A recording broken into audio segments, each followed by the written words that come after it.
Everyone, आज हम polarisation या ध्रुवण के बारे में बात करेंगे कि प्रकाश में ध्रुवण किस तरह से होता है और किस किस तरह की हमें पोलराइज्ड लाइट प्राप्त होती है।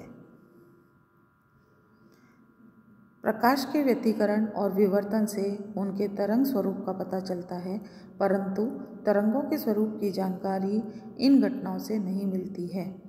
मैक्सवेल के विद्युत चुंबकीय तरंग सिद्धांत के अनुसार यह सिद्ध हो चुका है कि प्रकाश विद्युत चुंबकीय तरंगें होती है तथा ये अनुप्रस्थ या ट्रांसवर्स वेव्स होती हैं।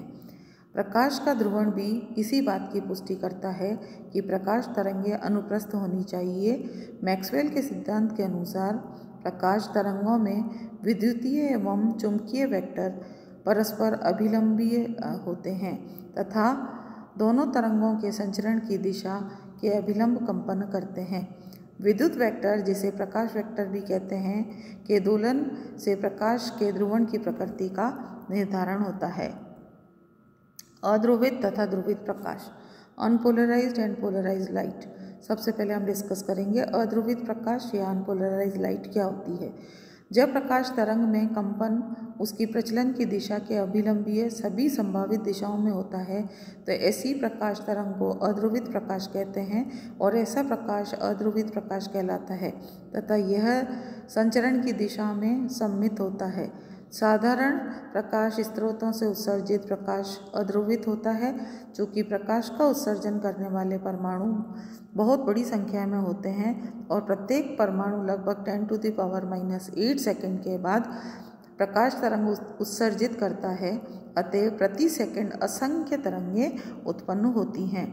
प्रत्येक परमाणु से उत्सर्जित प्रकाश का ध्रुवण भिन्न भिन्न होता है, अर्थात प्रत्येक 10⁻⁻8 सेकंड के बाद ध्रुवण बदलता है। यही कारण है कि प्रकाश प्रचलन की दिशा में सम्मित होता है, जैसा कि चित्र में है कि हर डायरेक्शन में इसकी मूवमेंट है।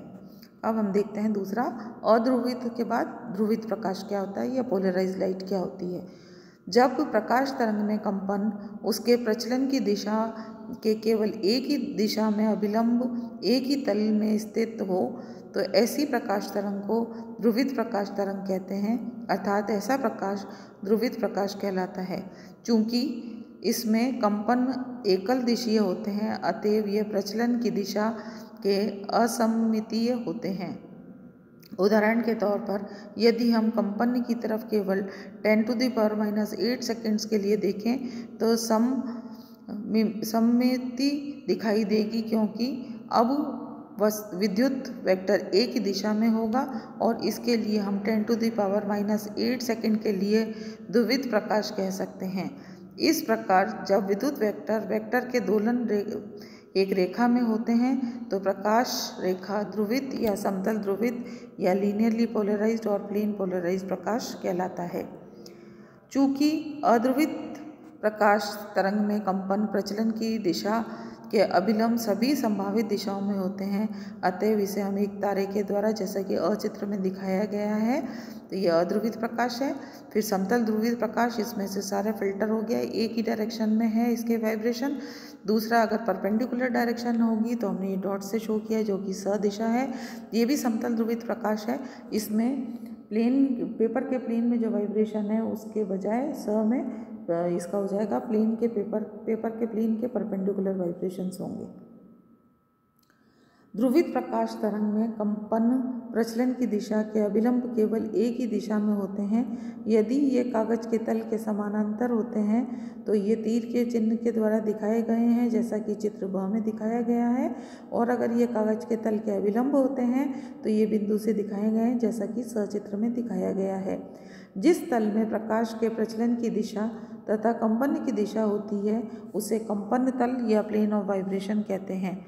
कंपन दोलन तल के अभिलंबीय तल को ध्रुवण तल या प्लेन ऑफ पोलराइजेशन कहते हैं। यदि विद्युत वेक्टर का सिरा रेखीय दिशा में दोलन न करने के बजाय दीर्घवृत्त में गतिमान हो तो प्रकाश दीर्घवृत्तीय ध्रुवित प्रकाश के या इलिप्टिकली पोलराइज्ड लाइट कहलाता है, और यदि विस्थापन एक वृत्त में हो तो प्रकाश को वृत्तीय प्रकाश या सर्कुलरली पोलराइज्ड लाइट कहते हैं। अब हम देखेंगे कि समतल ध्रुवित प्रकाश का उत्पादन हम किस तरह से कर सकते हैं। अध्रुवित प्रकाश से समतल ध्रुवित प्रकाश को उत्पन्न करने की निम्न विधियाँ काम में ली जाती है, जिसमें पहली विधि है परावर्तन से ध्रुवण, दूसरी अपवर्तन से ध्रुवण और तीसरा द्विअपवर्तन से ध्रुवण। इसमें सबसे पहले हम पढ़ेंगे परावर्तन से समतल ध्रुवित प्रकाश हम किस तरह प्राप्त कर सकते हैं। साधारण प्रकाश ध्रुवित प्रकाश जब कांच की पट्टिका पर आपतित होता है और परावर्तित प्रकाश की पोलराइट या टर्मोनिल क्रिस्टल से जांच की जाती है तो पता चलता है कि परावर्तित प्रकाश आंशिक ध्रुवित हो गया है। अर्थात जब पोलराइट प्रकाश पुंज के अक्ष पर घुमाया जाता है तो परावर्तित प्रकाश की तीव्रता में निरंतर परिवर्तन होता है। पोलराइट की एक निश्चित स्थिति पर तीव्रता न्यूनतम शून्य नहीं होती है। इस अवस्था में परावर्तित प्रकाश आंशिक ध्रुवित होता है। पोलराइड के एक पूरे चक्कर में अधिकतम तथा न्यूनतम तीव्रता की क्रमशः दो स्थितियां होती है। जब आपतन कोण 50 डिग्री होता है तो एक विशिष्ट स्थिति में पोलराइड से निकलने वाली प्रकाश की तीव्रता शून्य हो जाती है और इस स्थिति में आपतन कोण का यह विशिष्ट कोण ध्रुवण या एंगल ऑफ पोलराइजेशन या ब्रूस्टर कोण कहलाता है। ब्रूस्टर की खोजों के अनुसार ध्रुवण कोण पर परावर्तित तथा अपवर्तित किरणें परस्पर अभिलंबीय होती हैं। यदि आपतन कोण या ध्रुवण कोण IP तथा म्यू अपवर्तनांक हो तो ब्रूस्टर के नियम से mu is equal to tangent IP।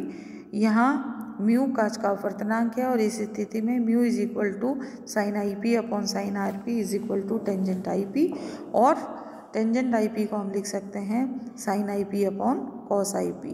और यहाँ से जब इक्वेशन को सॉल्व करेंगे तो sine IP is equal to cos IP is equal to sine 90 minus theta से 90 माइनस IP और RP is equal to 90 minus IP और RP plus IP is equal to 90 degree.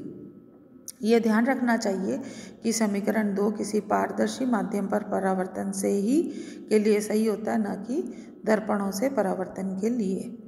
पानी के लिए म्यू पता है हमें 1.33, अतएव ध्रुवण कोण जब हम कैलकुलेट करेंगे 1.33 is equal to tangent IP, IP हो जाएगा 53 डिग्री। और जो चित्र है अब देख रहे हैं आगे। चित्र में अध्रुवित प्रकाश की एक किरण पुंज आपतित होती है। इस प्रकाश दंड के विद्युत क्षेत्र वेक्टर को दो घटकों में विभाजित किया जा सकता है। एक घटक आपतन तल के समांतर होता है और दूसरा उसके परपेंडिकुलर होता है। चित्र से ध्रुवण कोण पर ब्रूस्टर का नियम जहाँ पे theta is equal to IP, theta 1 is equal to IP और theta 2 is equal to RP है, जिसे E पैरेलल से व्यक्त किया E11 से व्यक्त किया गया है तथा दूसरा जो है वो परपेंडिकुलर है तो E परपेंडिकुलर से व्यक्त किया जा सकता है। चित्र में दोनों घटकों को क्रमशः तीर तथा बिंदु से बताया गया है।